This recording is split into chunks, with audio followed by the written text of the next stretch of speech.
Muchas gracias, Pablo, a ti por la invitación y por poder hablar y comentar con vosotros, pues un tema bastante, yo creo que bastante interesante y como decía Pablo, genera bastante controversia porque creo que no se conoce en profundidad todo lo que es el desarrollo o todo cuáles son los objetivos realmente de la investigación animal y bueno, en algún momento yo creo que puede llegar a generar pues falsas expectativas o incluso una sensación de rechazo por el hecho de pensar que hacemos un uso no fraudulento, pero sí partidista de la investigación o del trabajo con animales. Yo lo primero que me gustaría comentar con vosotros es que, bueno, toda la investigación animal está sometida a, a un marco legal. O sea, nosotros no podemos trabajar con animales de la forma que queramos, sin ningún tipo de control, sino que todos estos procedimientos que utilizamos están, por decirlo de alguna forma, vigilados y evaluados por comisiones que, bueno, digamos que funcionan bajo unos parámetros de evaluación del tratamiento de los animales que, bueno, pues intento mantener siempre el máximo respeto para cada especie animal. Por haceros así un breve resumen, yo aquí hay unas pinceladas, ¿no? de la evolución, ¿no? de lo que es el tratamiento, el trabajo legal a la hora de utilizar modelos animales. Yo me voy a dedicar exclusivamente a la experimentación, pero esto es ampliable a cualquier, pues a una granja o a cualquier dependencia que trabaje con animales, que sí, no es exclusivamente para la universidad o los laboratorios donde trabajan con animales, sino que es para prácticamente, o no, por decirlo de alguna manera, para todo, ¿vale? Los puestos, las granjas, trabajo, empresas que trabajen con animales. En España, y por referirme más concretamente al marco que más conozco, que en la Comunidad Europea, desde el año 88 ya empezamos a tener ya reales decretos que, bueno, pues empezaban a identificar cuáles eran los procedimientos que se podían o no utilizar con especies animales. Y es a partir del 2005 cuando ya la Comunidad Europea empieza ya a diseñar programas estratégicos para definir cómo tienen que ser las instalaciones, ¿vale? O sea, las instalaciones que posean animales, que trabajen con animales y cómo esos animales deben estar estabulados de alguna forma. En nuestro caso, por ejemplo, trabajamos con roedores y los roedores tienen que tener unas dimensiones específicas de las cajas y las cajas tienen que tener una serie de, bueno, pues, elementos que enriquezcan el ambiente para que el animal pueda, digamos, vivir en un ambiente, bueno, pues medianamente aceptable. Es importante porque, mira, en el año 2007 ya empiezan ya a crear lo que es el primer régimen sancionador, es decir, ya no solo son reales decretos que te dicen cómo tienes que hacer las cosas, sino que además, si no las cumples, a partir del 2007 tenemos un régimen sancionador que en el peor de los casos pueden acabar pues cerrando el estabulario y por lo tanto pues terminar con la línea de trabajo que está desarrollando. En el 2010 viene el Real Decreto, ¿no? La directiva de la Comunidad Europea del 2010 y luego ya el Real Decreto 2013 ya sí empieza a articular, ¿vale? Elementos que van a actuar directamente sobre el funcionamiento y el desarrollo de los proyectos de investigación, ¿vale? Empiezan los comités éticos, ¿vale? Y esos comités éticos van a evaluar cada procedimiento que se utilice, hasta el punto de que si consideran que un procedimiento no es adecuado o que se puede sustituir por un procedimiento que es menos lesivo por el animal, pues automáticamente va a solicitar el comité ético que cambies el procedimiento y así debe ser. Y tenemos que cambiar el procedimiento y seguir las directrices que nos indican los comités éticos. Y ya en el año 2015, ya muy reciente, ya empieza lo que es la formación y la capacitación de los investigadores. Es decir, ya un investigador que vaya a trabajar en experimentación animal no puede hacerlo si no tiene una capacitación concreta que está bajo las directrices que indican la Comunidad Europea. en nuestro caso la Comunidad Europea. Yo sé que en Estados Unidos funciona de forma diferente porque son cada estado el que define cómo tiene que, son más o menos similares, ¿no? Pero cómo tiene que desarrollarse la formación del personal que va a trabajar con animales. Aquí necesitamos un curso de capacitación que evidentemente tiene que impartirlo a alguien que presente o que posea la capacitación, pero lo que me gustaría recalcar es que toda persona o todo investigador que va a trabajar con animales no puede aprender a trabajar con animales mediante el uso de modelos animales. Tiene que previamente tener una formación concreta, una formación específica que le vaya a facilitar a la hora de trabajar con modelos animales y sobre todo a la hora de saber tratar al animal, ¿vale? Con el respeto que el animal merece. Dicho esto, aquí sí me gustaría mostraros el porcentaje de trabajo en modelos animales, ¿vale? Relacionados concretamente con la investigación animal. Si veis ahí, prácticamente casi el 70-75% de estudios en modelos animales se utiliza en roedores, ¿vale? Eh, es lo más, digamos, es el primer modelo de trabajo. El roedor es el primer modelo de trabajo, que ahora veremos cuáles pueden ser los objetivos en psicología y en neurociencia en general.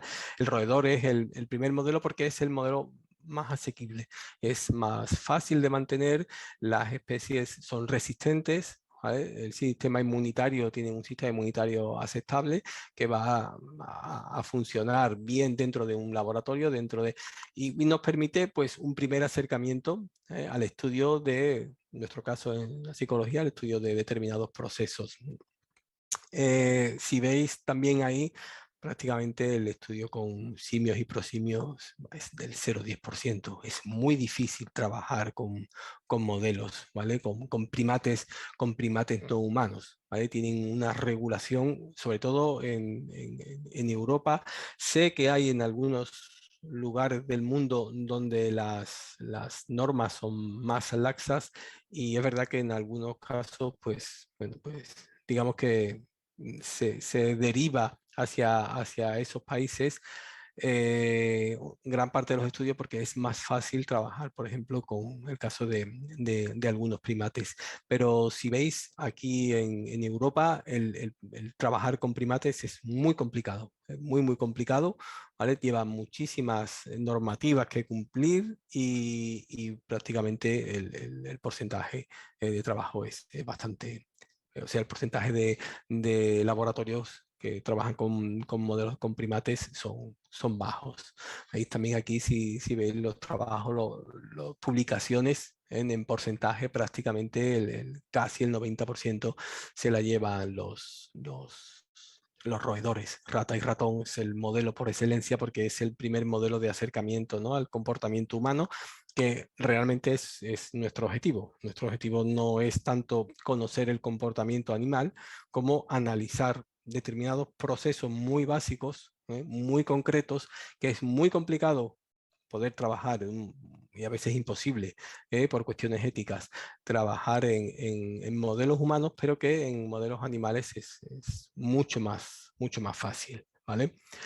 Eh, Estos modelos, evidentemente, tienen que tener una validez. Es decir, cuando yo trabajo con un modelo, no lo hago simplemente porque me es más manejable, sino porque además el modelo, yo puedo exportar toda esa información, la puedo trasladar a un modelo humano, ¿vale? Son lo que denominamos validez de constructo, ¿vale? Que no me voy a meter aquí porque puede hacer la charla demasiado extenso, pero en reducidas cuentas, el uso de un modelo animal es porque, bueno, puedes estudiar un comportamiento en concreto, puedes analizar un proceso patológico que te va a servir para que en el futuro puedas trabajar o puedas trasladar tu modelo, que no significa que sea ese modelo el modelo pues que se adapte perfectamente al humano, pero es un modelo que utilizas para evaluar en humanos, porque en humanos no has podido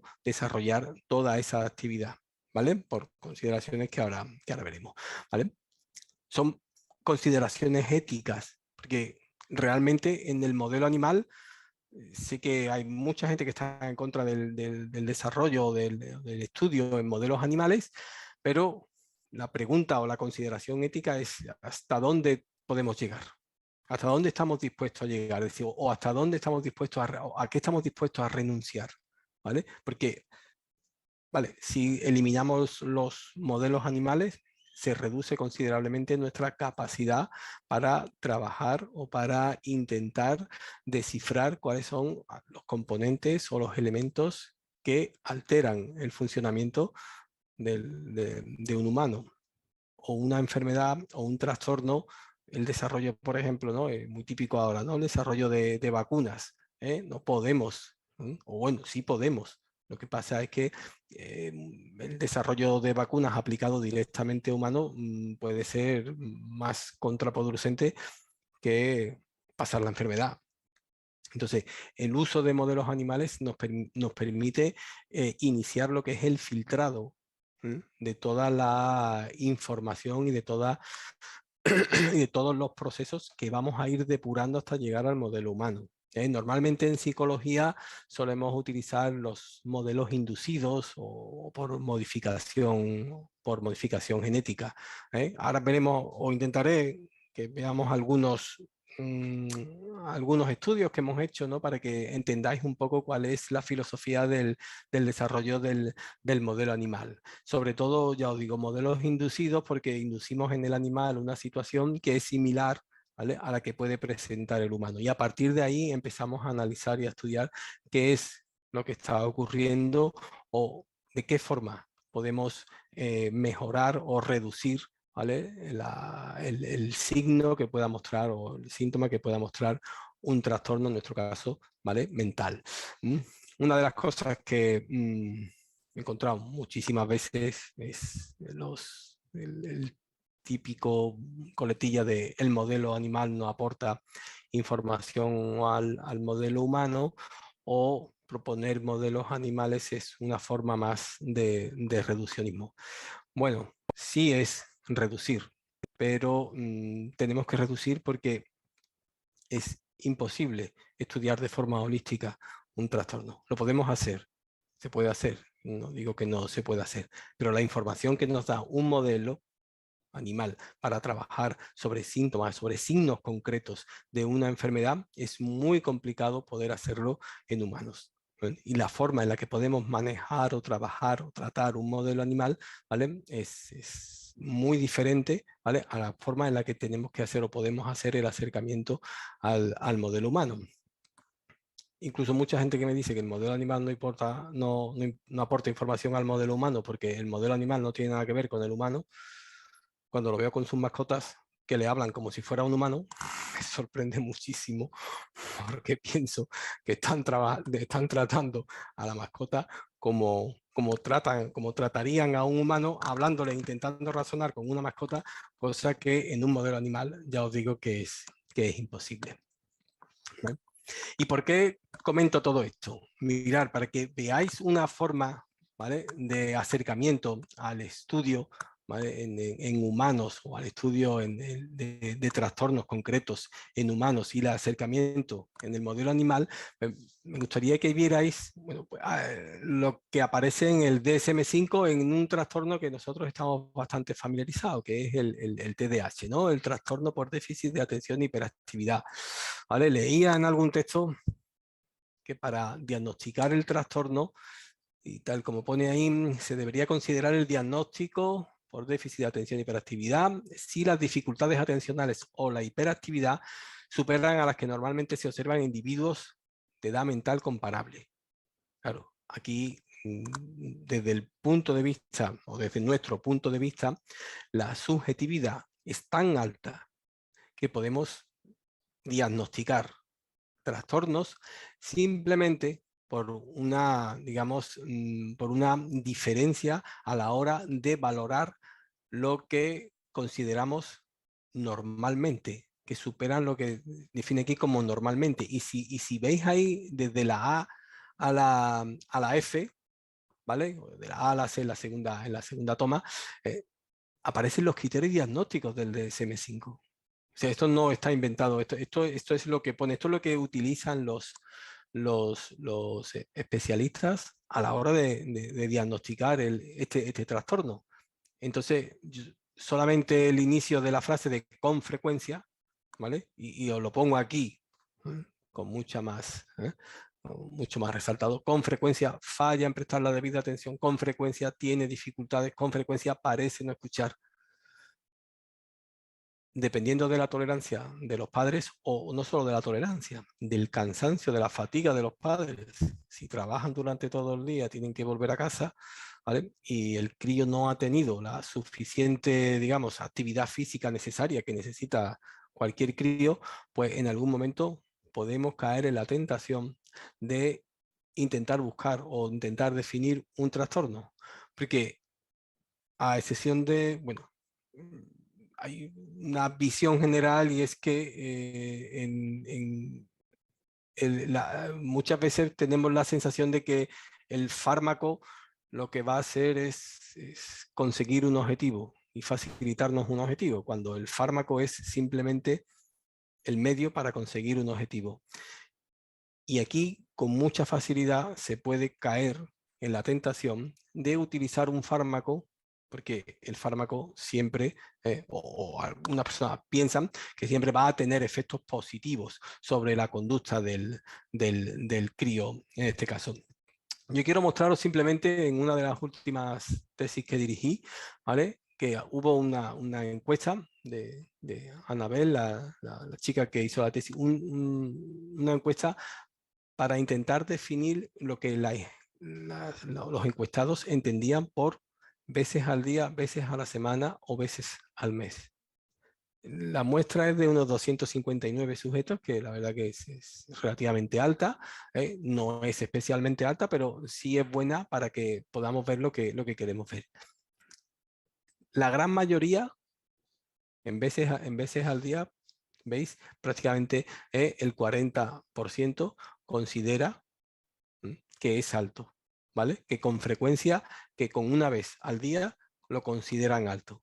Si nos vamos a veces a la semana, hay un mayor consenso, pero si vamos a meses al mes, se ha desplazado completamente la curva, ¿vale? Y aparecen que con 7 veces al mes, las personas, la mayoría de las personas piensan con frecuencia, pero la mitad de esa muestra no piensa igual. Por lo tanto, el término con frecuencia es bastante subjetivo, ¿vale? Y nos puede generar bastantes errores. ¿Qué es lo que intentamos hacer con modelos animales? Porque tened en cuenta una cosa, en el momento en que tenemos un diagnóstico, el problema puede ser un mal diagnóstico, es un problema, pero a la hora de tener un diagnóstico, automáticamente el diagnóstico lleva asociado un tratamiento. Y en muchos casos el TDAH lleva un tratamiento farmacológico. Normalmente se inician con estimulantes, con metilfenidato, ¿vale? Pero si no funcionan a los 6 meses, ¿vale? Pasamos a los antidepresivos. Y si aún así sigue sin funcionar, pasamos a los antipsicóticos. Es decir, que hemos ido desde los estimulantes que realizan una función hasta los antipsicóticos que realizan la función inversa, ¿vale? Unos estimulan, otros bloquean, ¿vale? Por lo tanto, quiero decir, ahí tenemos que tener mucho cuidado a la hora de intentar definir un cuadro diagnóstico, porque esos cuadros diagnósticos van a llevar asociados un tratamiento y esos tratamientos van a generar, bueno, pues si no se ajustan bien, si el tratamiento no es adecuado, o sea, si el diagnóstico no es adecuado, el tratamiento no se va a ajustar bien, ¿vale? ¿Por qué digo todo esto? Bueno, porque este es el modelo humano que seguimos de forma general. Uno va al doctor, uno va a consulta, ¿vale? Y comenta los síntomas, ¿vale? A partir de ahí, de los síntomas, el profesional decide un tratamiento, ¿vale? Pero solo con los síntomas. No utilizamos los signos. Que los signos son los que nos interesan a los que trabajamos con modelos animales. Porque yo a un animal no le puedo preguntar absolutamente nada, no tiene ningún sentido, ¿vale? Entonces el animal no me puede dar su valoración del problema. Por lo tanto, no me va a hablar de síntomas.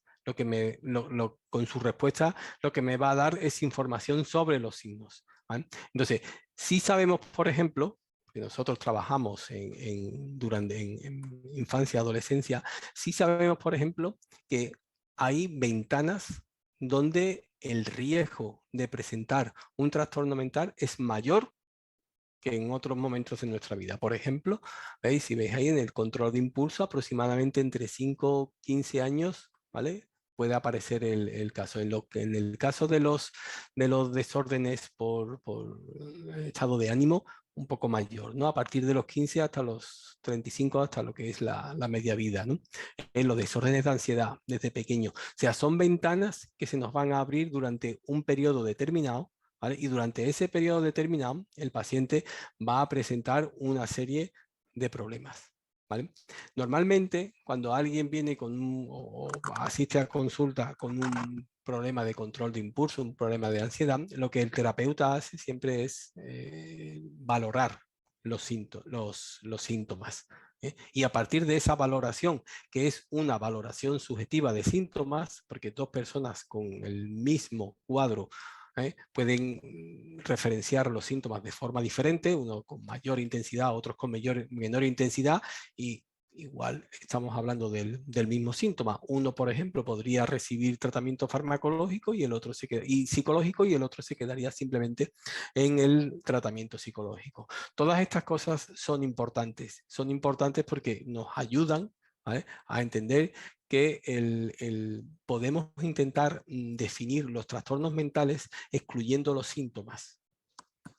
¿De qué modo? Mirar, ¿vale? Yo sé que en esos periodos de alto riesgo, en la corteza prefrontal, ¿vale?, va a haber durante la adolescencia un aumento de procesos inhibitorios. Es decir, que desde la infancia o durante la adolescencia y el paso de la infancia a la fase adulta, durante esa fase, nuestro cerebro va a ir cambiando.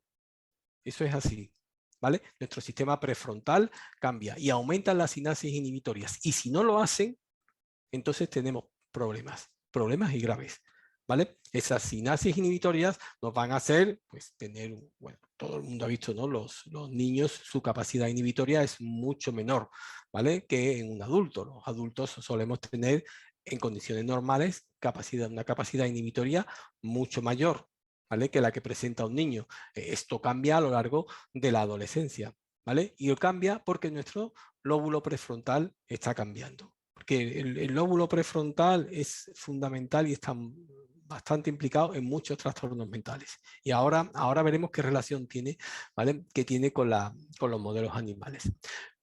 Yo en un adulto o en un ser humano, sé que la fase de la adolescencia va a durar desde los 10, 11 años hasta prácticamente los 19, 20 años. ¿Vale? Aproximadamente es lo que dura el proceso madurativo del córtex prefrontal. Lo bueno que tiene un modelo animal, en este caso en un roedor, en una rata, ¿vale?, es que eso son cuestión de semanas, ¿vale? Si veis ahí, el periodo adolescente en una rata es de 32 a 61 días. Y a partir de los 61 días, la rata se considera adulta. Es decir, su sistema nervioso ha madurado lo suficiente como para, ¿vale?, entender que, digamos, que llega a su fase máxima de desarrollo. Ya a partir de ahí, los cambios que se generen serán cambios plásticos o, bueno, el declive cuando empiece a aumentar la edad, el declive normal por la edad. Pero tenemos una infancia de prácticamente 28 o 32 días, ¿vale?, y una adolescencia de un periodo similar. Con lo cual tenemos una ventana donde podemos reducir todo lo que ocurre en el ser humano en 10, 11 años, ¿vale?, a prácticamente, pues, unas 4 o 5 semanas. Nosotros, por ejemplo, trabajamos con signos. Yo no puedo trabajar con síntomas. Yo tengo una rata, yo no sé lo que es una rata con una esquizofrenia, o yo no sé qué es una rata hiperactiva. No lo sé porque yo no trabajo, o sea, no podemos saberlo. Es decir, una rata esquizofrénica no tiene sentido, ¿eh? Nosotros lo que hacemos son estudios sobre signos, ¿vale?, que en los humanos sabemos que se presentan de forma similar cuando padecen ese trastorno. Mirar, uno muy sencillito, ¿va? Porque he elegido los modelos más simples para para intentar ser lo más divulgativo posible, ¿no?, a la hora de trasladaros, ¿no? La importancia del modelo animal y por qué utilizamos el modelo animal, ¿vale? Es una cosa, es un procedimiento que se llama inhibición prepulso. Y es muy simple porque todo el mundo la conoce, ¿vale? El pulso o la start response es la respuesta que realizamos cuando alguien pues nos da un susto, algo por sorpresa, ¿vale? Y damos un pequeño salto, ¿vale? Un movimiento rápido, ¿vale? Normalmente defensivo, ¿vale? Cuando alguien nos asusta sin esperarlo. Esto nos pasa a todos, ¿vale? Estamos en el cine y si vemos una película y tal, pues puede, alguna imagen puede provocarnos, ¿vale? Esa respuesta de sobresalto, que no es más que eso, una respuesta motora que digamos que nos pone en alerta. Bien, si unos milisegundos antes aparece una señal de menor intensidad, el sobresalto va a ser muy, muy pequeño, ¿vale? Si justo 250, 300 milisegundos antes de que aparezca esa misma señal que aparece ahí como pulse, ¿vale? Esa misma señal como pulse, que es la que genera el sobresalto, el susto, por decirlo de alguna forma, ¿vale? Si aparece unos 300 milisegundos, una señal suave, no tiene que ser muy fuerte, ¿vale? El sobresalto es menor.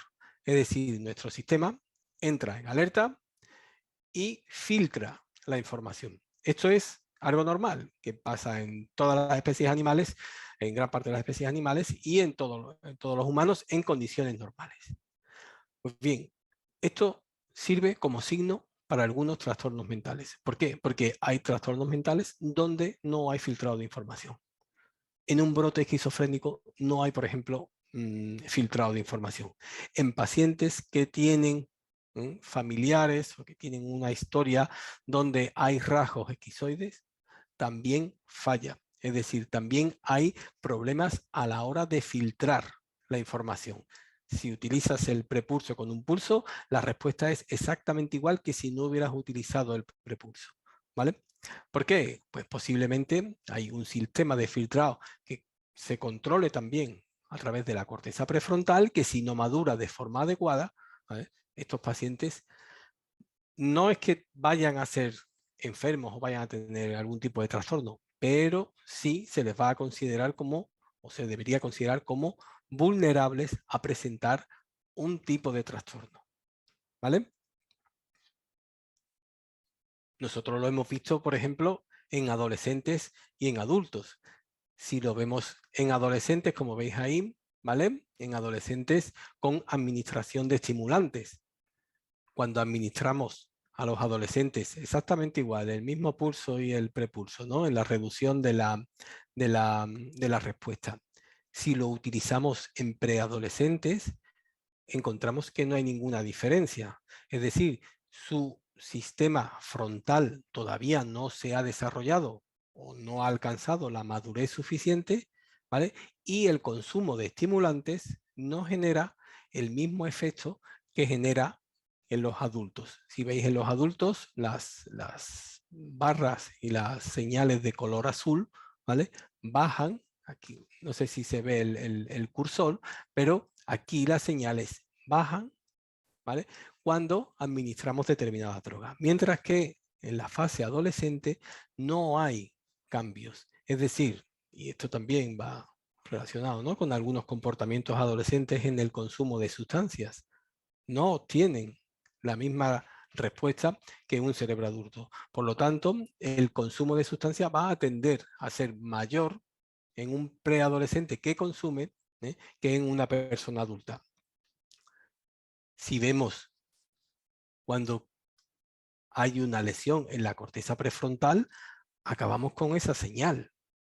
Con lo cual ya nos está diciendo que la corteza prefrontal, ¿vale? En el modelo animal está muy relacionada con el consumo de determinadas sustancias y que esas determinadas sustancias están relacionadas con la expresión de un signo concreto. ¿Vale?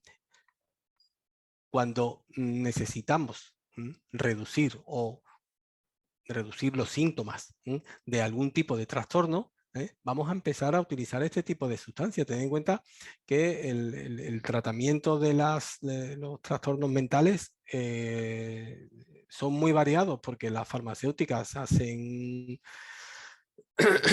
trabajan con fármacos muy específicos, ¿vale?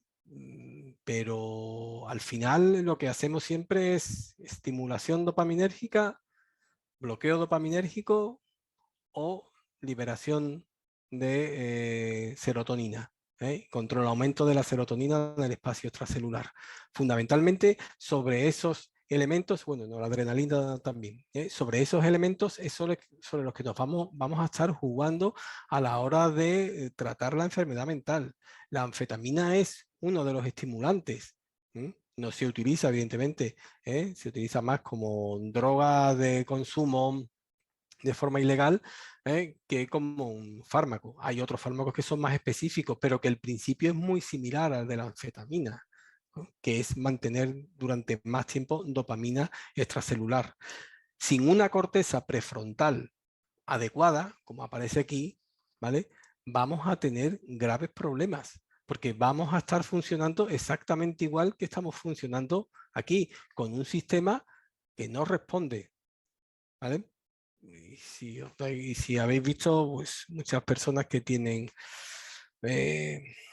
algún tipo de trastorno, o, por ejemplo, pues crisis de ansiedad, crisis de angustia, el consumo de fármacos suele ser alto, por regla general, ¿vale? Y tiene mucha relación el corte prefrontal con todo este tipo de trastornos, por su capacidad para, no porque sea una parte fundamental, porque el trastorno se va a seguir presentando, pero sí por su capacidad para modular la expresión del trastorno. Aquí tenéis un modelo animal que ya nos está diciendo, cuidado, que si el córtex prefrontal no funciona bien, ¿vale? El consumo se puede disparar, porque no estás obteniendo el efecto deseado. Tenemos otros también modelos animales, por ejemplo, ¿veis ahí? Eso, bueno, creo que se aprecia, ¿no? Son ratas en unas cajas de comportamiento, llamamos cajas de Skinner, ¿vale? Y en esas cajas de Skinner, pues empezamos a utilizar una serie de procedimientos donde el animal, pues tiene que realizar pues, determinadas tareas para conseguir un reforzador. Un reforzador que no es más que una bolita dulce que a las ratas les encanta. ¿Vale? Las ratas no están privadas de comida, pero aun no estando privadas de comida, esas bolitas, ¿vale? Con sabor dulce, incluso sabor a chocolate, pues trabajan por conseguir, conseguir para consumirla. Y si veis aquí estas líneas rojas, estos círculos rojos, ¿vale? Son lo que nosotros conocemos como un modelo de impulsividad. ¿Por qué? Porque digamos que responden demasiadas veces, ¿vale? A la presentación de una palanca para conseguir ese reforzador. Y no es necesario patear la palanca, no es necesario presionar la palanca, es decir, lo haces, pero no hay ninguna relación. La palanca se presenta, ¿vale? Y la bolita se va a presentar 8 segundos después. Pero ¿qué es lo que ocurre? Que hay grupos que simplemente esperan que llegue el reforzador, sabe el estímulo, ya les avisa de que va a llegar un reforzador. Pues automáticamente, ¿vale? El animal espera que llegue el reforzador. Pero hay otros grupos que se dedican a responder sin necesidad, ¿vale? Bien, pues estos grupos también presentan, ¿vale? Déficits, ¿vale? En los sistemas de inhibición prepulso. Es decir, que aquellos modelos animales que utilizamos como, digamos, modelos de impulsividad, ¿vale? También presentan déficit en el filtrado mediante asociado a la corteza prefrontal. Con lo cual ya tenemos un signo que está en modelos donde aparecen trastornos como la esquizofrenia y un signo donde aparecen trastornos como la impulsividad. ¿Y qué es lo que pasa? Porque ya si estamos hablando de la corteza prefrontal, lo que se nos ocurre es la atención. ¿Qué es lo que ocurre con la atención? Pues con la atención ocurre algo parecido. Este es un procedimiento muy simple, se llama inhibición latente, y es que simplemente tú presentas un estímulo que puede ser un sonido, ¿vale? Durante una primera fase que no va asociado a nada y en otro grupo no presentas nada. Posteriormente, en la segunda fase, cuando asocias el sonido con un pequeño ruido, un pequeño susto que asusta al animal, ¿vale? Aquellos que han estado expuestos previamente al sonido van a tardar más tiempo en aprender esa asociación que aquellos otros que no estuvieron expuestos. Es decir, que la presentación de un estímulo de forma aislada durante un tiempo va a provocar que en el futuro tardes más tiempo en aprender su asociación con otro estímulo. Pues mirar, de nuevo aquí vuelven a aparecer que esas ratas impulsivas presentan también problemas de atención, con lo cual ya tenemos un problema, ¿vale? Un signo en un modelo animal, ¿vale? De problemas de filtrado de información, una estructura que es la corteza prefrontal, consumo de sustancias adictivas, como puede ser la anfetamina, y problemas atencionales asociados con la corteza prefrontal y asociados a procesos de impulsividad. Si os dais cuenta, lo que estamos haciendo con el modelo animal es intentar formar o crear a través del uso de determinados comportamientos o signos, intentar crear un cuerpo teórico que pueda definir un trastorno y que lo pueda definir de la forma más objetiva posible. Es decir, que yo no tenga que decir cómo te sientes o cuántas veces al día has sentido, o preguntarle a algún familiar tuyo o del paciente, preguntarle a un familiar qué tal lo veis, porque todos van a ser valoraciones subjetivas. Aquí yo no hago ninguna valoración subjetiva, aquí yo registro directamente el comportamiento. ¿Con qué objetivo? Pues con el objetivo de entender qué es lo que está pasando cuando diagnosticamos a alguien con un trastorno. ¿Qué es lo que hacemos? Pues si tenemos todo esto, vamos a llevarlo al modelo humano. Entonces he montado un modelo animal, ¿vale? Y ahora, ¿qué es lo que hago? Pues me voy a trabajar con el crío. Claro, ya el crío no lo voy a poner en una caja de Skinner, no tiene ningún sentido. Pero sí puedo adaptarme a lo que más le gustan a los críos, que son los juegos, las apps, ¿no? Los juegos en un iPad, que este juego se desarrolló con compañeros de la Facultad de Física y de Informática, y lo único que hacíamos era decirle, bueno, aquí está estático, ¿vale? El modelo permite el juego interactivo con el crío, y lo único que le decíamos era, mira, lo que tienes que hacer es, bueno, tienes ahí la bolsa y lo que tienes es que intentar pues que el dinero caiga que las monedas caigan, ¿vale? En la hucha, que es el cerdito, el Pinky Piggy, ¿vale? Para ir acumulando, y nada más. No le pedíamos nada más, ¿vale? Bueno, tenía después otros juegos que iban para que estuviera jugando con la tablet y se fuera familiarizando, pero bueno, eso nos olvidamos y me quedo en lo central. Este juego, el crío no necesitaba hacer nada. Simplemente cuando aparecían las monedas, desplazarlas hacia el cerdito. Es lo único que tenía que hacer. Pero las bolsas empezaban a moverse, sonaba el dinero, el cerdito si lo tocaba, pues hacía el típico sonido del cerdito, ¿no? Y entonces, bueno, pues era muy interactiva, pero no era necesario hacer nada. ¿Qué es lo que ocurre?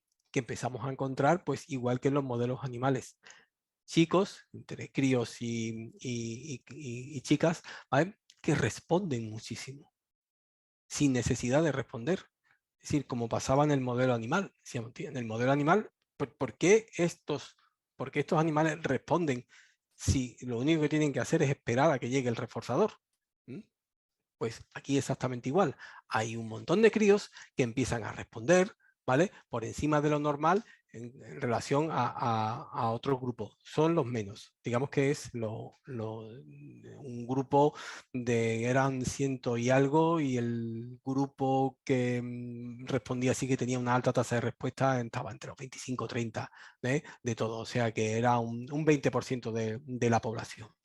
Pero lo curioso es que cuando empezamos a medir desde atención, empezamos a ver que estos chicos, esta línea continua, ¿vale? Serían los que son los bajos respondedores, y en los altos respondedores vemos cómo la curva se desplaza hacia la izquierda en la distribución de percentiles de atención.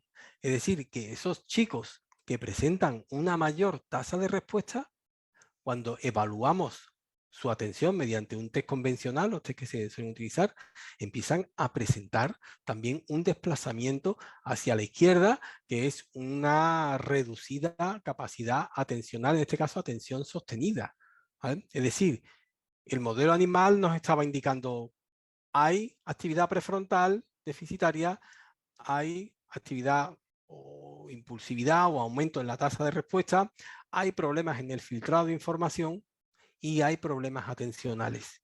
Y ahora aquí nos encontramos que en esos chicos que jugando empiezan a mostrar una tasa alta de respuesta, también tienden a mostrar unos valores menores de atención sostenida. Pero cuando nos vamos a los chicos con TDAH, aquí empezamos a ver, ¿vale?, que hay críos que no están bajo medicación y que su tasa de respuesta es muy alta, pero que al estar bajo medicación reducimos la tasa de respuesta. ¿Esto aumenta sus competencias? Pues la verdad es que no lo sabíamos. Entonces lo que hicimos fue volver otra vez al modelo animal. Es decir, yo tengo aquí una duda porque no entiendo bien qué es lo que está ocurriendo, porque sé que están bajo el consumo de metilfenidato y aquellos que están bajo el consumo de metilfenidato reducen claramente el signo, la expresión del signo, no el síntoma. Si veis aquí, y os marco aquí, ya estoy terminando porque no quiero ser muy pesado. Si veis aquí, cuando empezamos a utilizar metilfenidato en estos animales, ¿vale?, veis aquí cómo aumenta la tasa de respuesta, ¿vale?, en este modelo animal, empezamos a utilizar el metilfenidato, entonces empezamos a ver cómo hay una caída en la respuesta, una caída muy clara. ¿Veis? Los puntos negros son los días que administramos metilfenidato, mientras que los blancos son los días, eran días alternos, donde no había consumo de la sustancia. Cuando administramos el metilfenidato en el modelo animal, lo que ocurre es que se reduce la respuesta. Aquí tenemos este sistema un poquito más complejo de definición de la conducta, que no me voy a meter porque tampoco quiero, pero lo que quiero que veáis, esto es lo que define el perfil, ¿vale?, de un animal impulsivo. Y cuando vemos el perfil del animal impulsivo, aunque vemos que ha reducido la tasa de respuesta, lo que vemos es que su perfil sigue siendo exactamente el mismo. Es decir, el tratamiento con el metilfenidato en el modelo animal lo que está provocando es una reducción en la tasa de respuesta, pero no está provocando ningún tipo de cambio a la hora de que el chico o el crío pueda adaptarse mejor al entorno. ¿Qué quiero decir con esto? Bueno, yo hablo desde el modelo animal, es lo que proponemos desde el modelo animal. Esto ahora hay que medirlo en el modelo humano. ¿Por qué? Porque todos estos tratamientos son tratamientos que llevan relativamente poco tiempo en el mercado, ¿vale? Y ese poco tiempo puede estar provocando que en el futuro haya efectos colaterales del tratamiento, porque eso no lo sabemos. Claro, eso lo sabremos cuando tengamos una población suficiente, ¿vale?, de pacientes que han estado bajo medicación durante muchísimo tiempo. Y todo eso asociado a lo que veíamos al inicio. La corteza prefrontal está en continuo desarrollo durante la fase de la adolescencia. Si desde muy temprano empezamos a medicar, estamos alterando ese desarrollo. Yo no me quiero mostrar aquí ni a favor ni en contra de la medicación, porque no es ese mi objetivo. Yo creo que la medicación es muy necesaria, ¿vale?, en algunos casos, pero durante la fase de desarrollo, como ya nos han indicado los modelos animales, durante esa fase de desarrollo, ¿vale?, tenemos que tener presente que el cerebro cambia. Si incluimos un agente, estamos modificando el desarrollo natural. No estamos orientando el desarrollo hacia un desarrollo normal. No, estamos forzando, ¿vale? La respuesta de, en este caso, nuestra corteza prefrontal para que se ajuste a las exigencias del entorno, ¿vale? Entonces, con esto me gustaría, bueno, por haberos trasladado en estos 40 o 50 minutos, ¿vale? La idea del funcionamiento de un modelo animal, que no se trata exclusivamente de trabajar con animales para ver qué es lo que ocurre con el animal o por curiosidad, no, no es curiosidad, la intención es intentar definir, ¿vale? Intentar acercarnos desde otra visión que he intentado mostraros que bien de forma clara, que sea completamente diferente a lo que es el método fenomenológico, al método de yo te pregunto, tú me respondes, ¿vale? Y que lo hagamos mediante el estudio de signos que son o que intentamos que sean lo más objetivo posible a la hora de definir un trastorno. No obstante, se están cambiando los modelos, ¿vale? Para el desarrollo. Pasa que todavía quedan 20, 30 años para que todo esto funcione, pero los modelos de diagnóstico están empezando a cambiar. Y que no se basen, para que no se basen en el síntoma, sino que se basen en el signo. Es decir, que yo de forma objetiva pueda analizar y pueda definir, porque con los síntomas, si habéis visto, muchos trastornos mentales que hoy consideramos trastornos mentales pues únicos, dentro de algunos años podrán florecer varios trastornos mentales diferentes dentro de lo que hoy consideramos como un trastorno mental único. Como es en el caso de la esquizofrenia, por ejemplo, e incluso en el TDAH. El TDAH estamos tratando la hiperactividad como si fuera un único trastorno. Y los modelos animales que trabajamos nosotros, y si alguien está interesado, pues se puede poner en contacto conmigo y podemos hablar sobre el tema. Los modelos animales que tenemos es que el déficit por hiperactividad y el déficit atencional no es único, sino que hay varios factores que pueden generar el mismo síntoma, pero la etiología es completamente diferente. Por lo tanto, el tratamiento farmacológico es diferente. De hecho, en algunos casos funcionan mejor algunos chicos diagnosticados de TDAH con antidepresivos que con estimulantes. Pero bueno, eso es otra historia ya, que eso Pablo seguro que sabe mucho más que yo de todo este tema. Yo simplemente despediros y bueno, comentaros que bueno, todo esto no es un trabajo mío, sino que detrás hay un equipo de trabajo que desarrolla su actividad toda en el Laboratorio de Conducta Animal y Neurociencia, ¿vale? Y que gracias a ello, bueno, pues hemos podido desarrollar, ¿no? Y crear el laboratorio. ¿Vale? Pues muchísimas gracias por vuestra atención. Si tenéis alguna duda o alguna pregunta, pues estaré encantado de conversar con vosotros. Bueno, muchas gracias, Juan Carlos. Mientras los asistentes se animan a plantear alguna pregunta o no, pues bueno, agradecerte la presentación a ti y al Dream Team también del laboratorio que diriges y del que eres responsable. Y bueno, simplemente por tratar de ayudar a los asistentes a recordar algunas de las ideas que se han presentado a lo largo de estos minutos.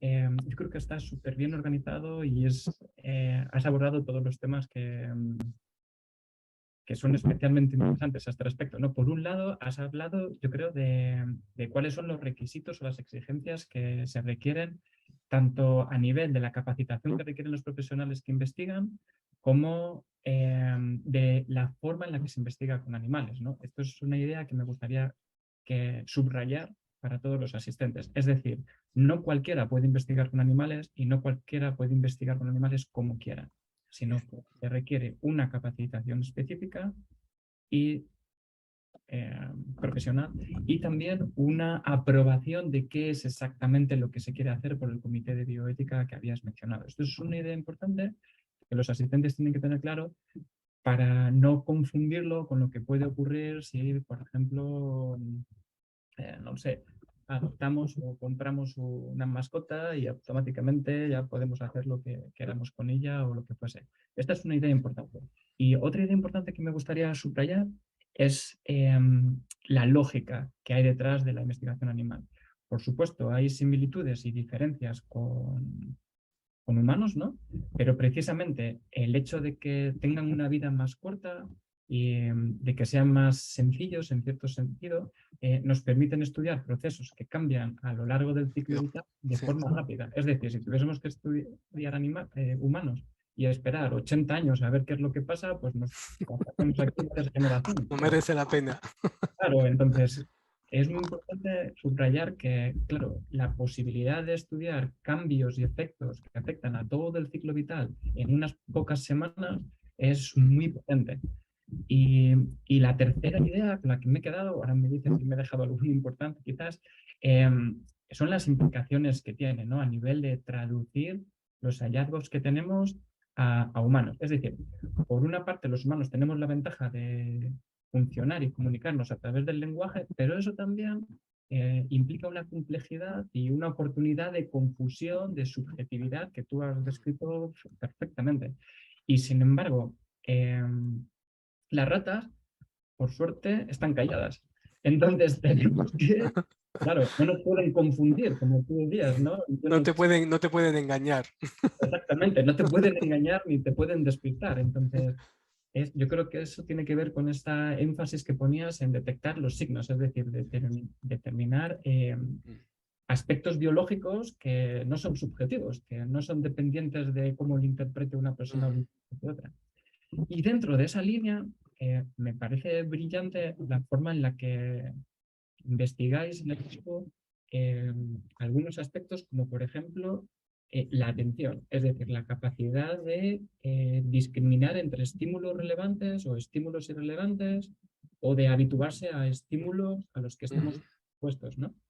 Entonces, me quisiera destacar para todos los asistentes lo inteligente y lo útil de estudiar cosas tan sencillas como cómo respondemos casi o cómo nos habituamos a sustos o a estímulos a los que no contamos, o cómo somos capaces de inhibir estímulos que son irrelevantes para lo que estemos haciendo. Y con aspectos o signos tan sencillos somos capaces de extrapolar o de predecir cómo se van a comportar personas que se comportan de forma impulsiva y que puede generar problemas, o incluso cuadros tan complejos y heterogéneos como la esquizofrenia. Entonces, bueno, ese es un resumen que yo, de hecho, me gustaría compartir con los asistentes por si les ayuda a plantear alguna pregunta o curiosidad al respecto. Y quería hacerte una pregunta, o un par de preguntas. Una es sobre si existe o habéis analizado o tenéis alguna idea sobre los efectos a largo plazo del metalfenidato en ratas. Porque claro, en humanos, como os he dicho, ¿no? Es muy difícil estudiar qué consecuencias tiene estar tomando esta medicación durante décadas, porque es relativamente reciente. Pero en ratas, ¿habéis detectado o se conoce algún efecto asociado al consumo durante la adolescencia o el desarrollo del córtex frontal o después? Claro, el proyecto que tenemos ahora que tenemos vigente y que estamos trabajando porque intentamos administrar a los animales en la época en la que los críos empiezan a tomar el metilfenidato, alrededor de los 7 años, 7 u 8 años, es donde suele empezar, aunque es verdad que te recomiendan que no empiecen hasta los 12. O sea, se recomienda que el tratamiento, pero bueno, y España especialmente está advertida del excesivo consumo de fármacos, porque se recetan demasiados fármacos y especialmente a niños, ¿vale? Entonces la Comunidad Europea sí ha avisado a España de la facilidad que tiene para administrar determinados fármacos en determinadas poblaciones, en este caso en niños. Con animales estamos trabajando y sí, parece que empiezan a haber algunos resultados donde cuando el consumo es muy a largo plazo, cuando las ratas son adultas, empiezan a presentar algunos problemas de atención sostenida. ¿Vale? Todavía no tenemos los grupos completos, pero sí los procesos de atención sostenida, es decir, de atención cuando tienes que mantener durante mucho tiempo la atención de forma voluntaria por porque no sé, porque va a aparecer o tienes que estar atento a la aparición de un estímulo, porque si realizas determinada actividad obtienes el reforzador y si no lo haces pierdes la posibilidad de obtener el reforzador. Entonces ahí cuando los animales son adultos hay determinadas poblaciones, son las que conocemos como sign tracker, que empiezan a presentar algunos tipos de déficit a la hora de mantener la atención. Cuando ya son adultas y han tenido un consumo durante muchísimo tiempo. Vamos, muchísimo tiempo. A ver, la vida de una rata, la vida media son 2 años. Entonces, la infancia, la parte de la infancia es pronto, ¿vale? Perdón, de la adolescencia es pronto, es a los 30, 40 días, ¿vale? Durante esa fase que es previo a la adolescencia, la preadolescencia, que aproximadamente a los 30 días empiezan a consumir metilfenidato hasta la fase adulta, ¿vale? Tanto con metilfenidato como metanfetamina. Los trastornos en la fase adulta sí ya son considerables a nivel de atención, a nivel de función ejecutiva, que pasando quería utilizar el término por si hay alguna persona pues, que no está familiarizado con estos conceptos, pero a nivel de función ejecutiva ya sí empiezan a presentar problemas. No problemas, graves problemas, pero sí que se presentan por debajo de un funcionamiento por debajo de la media. Ujú.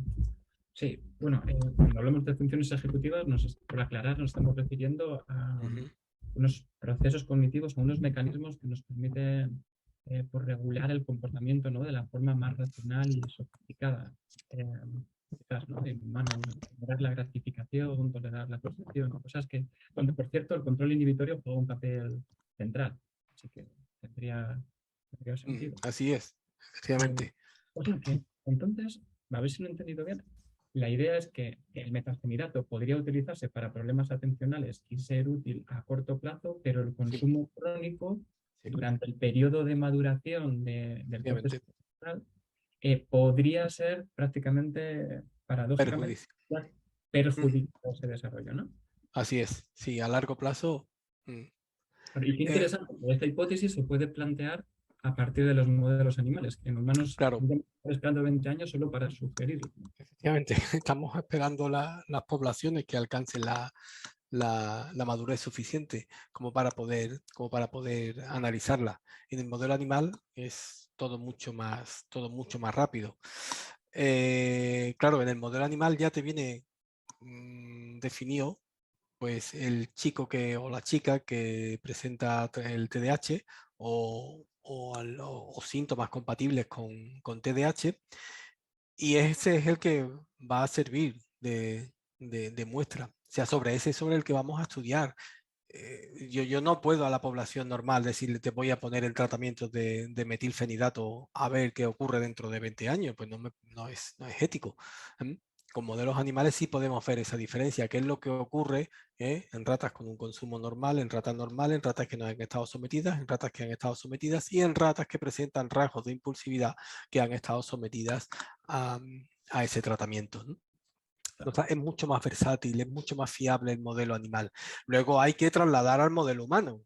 Claro, pues es complejo, ¿eh? Porque no es, como ya he dicho, no es exactamente igual. Es diferente, ¿vale? Pero sí es verdad que, como tú sabes, Pablo, la evolución ha sido muy conservadora y muchos procesos se mantienen, se siguen manteniendo a lo largo de todo el desarrollo evolutivo, ¿vale? Y el funcionamiento de las redes neuronales es muy similar. No igual, pero muy similar. Sí, no aprendemos de forma tan diferente, ¿no? A como aprenden otros animales, especialmente las ratas. Claro.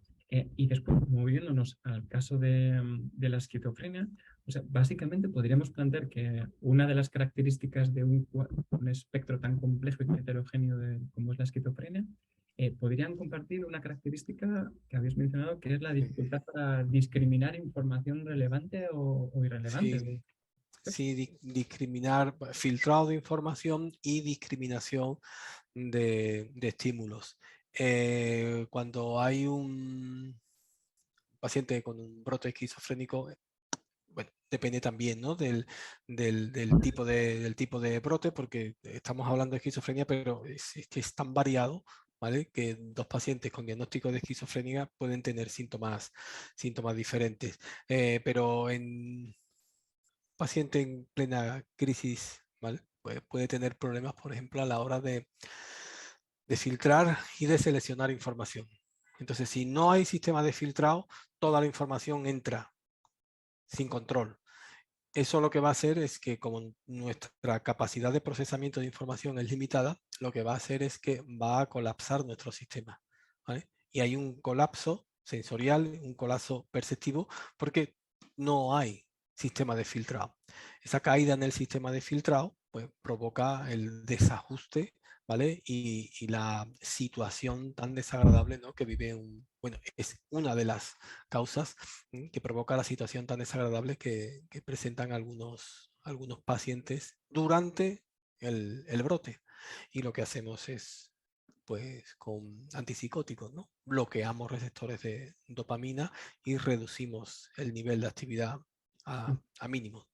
Cuando es un brote, ¿eh? Cuidado, no estoy diciendo que en un paciente que esté en distintas fases, ¿vale? Pero cuando está en fase en brote, pues todos estos sistemas saltan. Y esos mismos pacientes en fases donde no están en brote, en fase, puede ser fase residual o prodrómica, ahí también muestran problemas a la hora de filtrar información, ¿vale? No es una cosa que aparezca o no aparezca, no es dicotómico, sino que aparece en distintos grados. Y durante esas fases, esos problemas de filtrado de información también suelen más atenuados, pero suelen aparecer. Por eso nos están dando indicadores de es un paciente con estas características y por lo tanto, pues debería protegerse a la hora pues, de someterse a algo que tenemos prácticamente incluido en nuestro lenguaje como una palabra muy natural y muy normal, pero que es devastadora para nuestro sistema nervioso, que es el estrés, ¿vale? El estrés es el peor enemigo porque es el amplificador de todas las situaciones y de todos los trastornos mentales. Un paciente que presente determinadas características, la primera protección que debe de tener es al estrés. Es decir, no, si sometes a un estrés, aunque sea leve, a determinados pacientes con un perfil, por ejemplo, bajo de capacidad de filtrado, pues con mucha facilidad vas a provocar que presente una crisis. Toda eso, hay modelos animales que trabajan con el estrés, ¿vale? Y el estrés es de los fenómenos más devastadores, digamos a nivel contextual, que influyen sobre nuestro comportamiento y sobre nuestro desarrollo del sistema nervioso. Podríamos entrar aquí, Pablo, a hablar ya del estrés y de la exposición en críos, en el estrés, de cuando llegan a la fase adulta y qué es lo que pasa en los modelos animales y qué es lo que pasa en los críos. Y hay un paralelismo tremendo, ¿vale? Lo que pasa que eso no sé si aburriría mucho a los conferenciantes, pero es muy bonito ese tema, el tema de estrés, de críos que han estado sometidos pues, a vejaciones, a abusos, a bullying, ¿vale? Y qué es lo que ocurre cuando alcanzan la fase adulta. Porque durante toda esa fase de desarrollo, al someter a su sistema nervioso a estrés, ¿vale? Van a provocar un desarrollo deficitario de su corteza prefrontal. Pero bueno, es algo parecido a lo que hemos estado viendo, a lo que he intentado transmitiros con el estudio de la corteza prefrontal, el estudio de los signos, los marcadores conductuales que se asocien con marcadores biológicos para poder tener un cuadro un poquito más fiable a la hora de diagnosticar. Qué importante y sobre todo teniendo en cuenta, volviendo otra vez a la idea del estrés, en el contexto social en el que estamos viviendo, que cada vez es más rápido, más estresante, más demandante Así y es. se ha convertido ya casi en parte del decorado. Que Sí, y sí. yo creo que las Ese es investigaciones... el problema cuando normalizamos lo Sí, anormal, sí. lo que Y, no debería ser normal. claro, y sobre Y todo, el estrés lo hemos normalizado como algo, bueno, pues como algo normal en nuestra sociedad. sí, pero claro, hay que entender también que existen periodos sensibles, ¿no? Has estado hablando La infancia, la adolescencia, ese periodo en el que se desarrolla ese córtex prefrontal que es el responsable de las funciones ejecutivas, es decir, de ser capaces de ejercer ese control inquisitorio que es tan importante. Así que Sí, y el estrés perjudica a todos, perjudica especialmente en periodos sensibles como la infancia. efectivamente. Hay más. Nos Claro, perjudica siempre, pero en periodos sensibles es mucho más devastador el efecto. sí, sí, qué interesante. Y bueno, no quería acabar, que te estamos monopolizando, no quería acabar la presentación también sin hacerte la pregunta del millón. Es decir, la mayor parte de las personas que trabajan en psicología clínica, con problemas, están familiarizadas con el DSM, con el manual que establece distintas categorías diagnósticas o trastornos mentales en función del síntoma, en función del discurso, la queja de la persona. Pero Así claro, es. y estás planteando que eso casi te genera más ruido, os genera más ruido, que investiguéis con los animales que otra cosa, y trabajáis con signos. Entonces, ¿cuál es el futuro? Hombre, yo creo que el síntoma es importante. El síntoma es importante porque te sirve para orientar, ¿no? Al profesional le orienta por dónde puede ir. Pero el síntoma no debe ser el elemento que sirva para tomar una decisión de qué tipo de diagnóstico tiene que definir el profesional.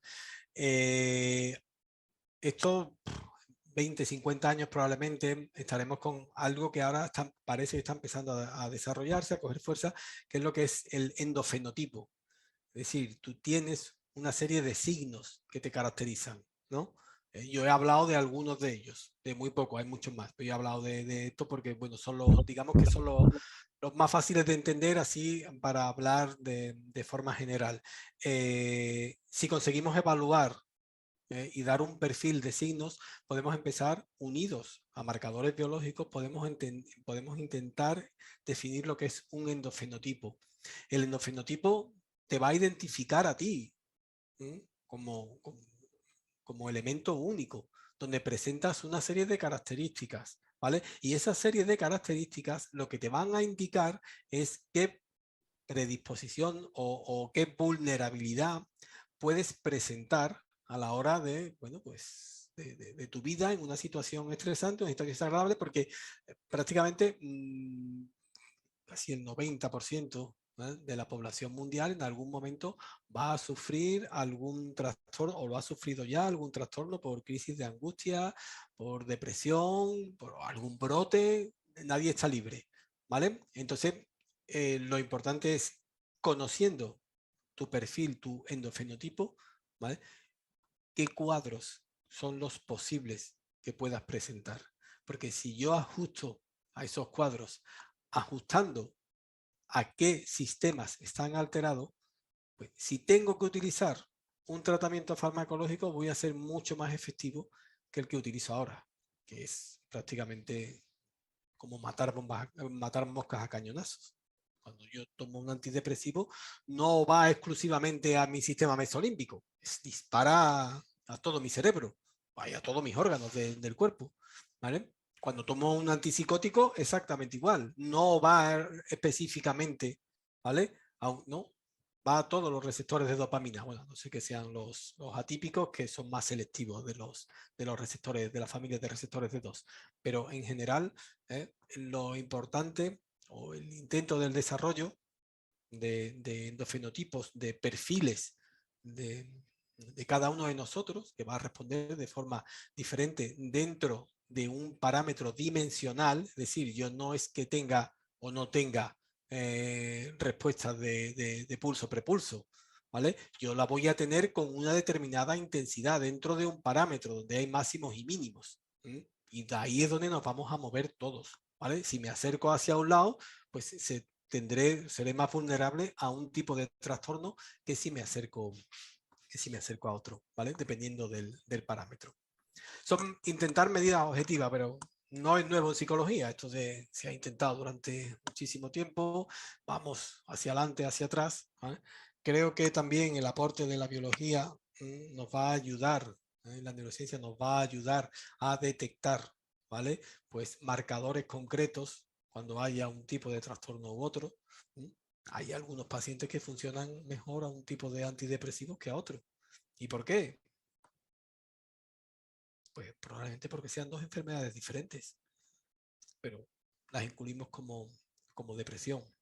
Entonces, es complicado. Probablemente, Pablo, pues ni tú ni yo veamos el desarrollo de esto, porque si es a 50 años, yo ya te puedo asegurar que no estaré entre los que los disfruten. Sí, sí, pero es muy interesante sobre todo ese salto de categorías diagnósticas Sí, como si fueran cajones a un enfoque dimensional, ¿no? De una efectivamente. cuestión de grado donde todos nos podemos situar y que permite quizás actuar de forma más selectiva e incluso preventiva, ¿no? Así es. Así que, bueno, fenomenal. Yo creo que podemos parar aquí. Ujú. Ha quedado muy completo. No tenemos ninguna pregunta entre los asistentes, pero sí hay un comentario que te voy a Ajá, transmitir muy por bien. lo sintético que es. Vale. Interesantísimo. Muchas gracias. Así que nada, estoy de acuerdo con el asistente. Buen resumen, Sí, y sí, estimulante sí, el resumen. es la capacidad de síntesis que tenemos. Muy Así que agradecido. agradecer a los asistentes su presencia, agradecerte a ti, Juan Carlos, Ujú. vuestra presencia, el tiempo y sobre todo la capacidad de síntesis y de traducir algo que es especialmente complejo y hacerlo accesible para todos.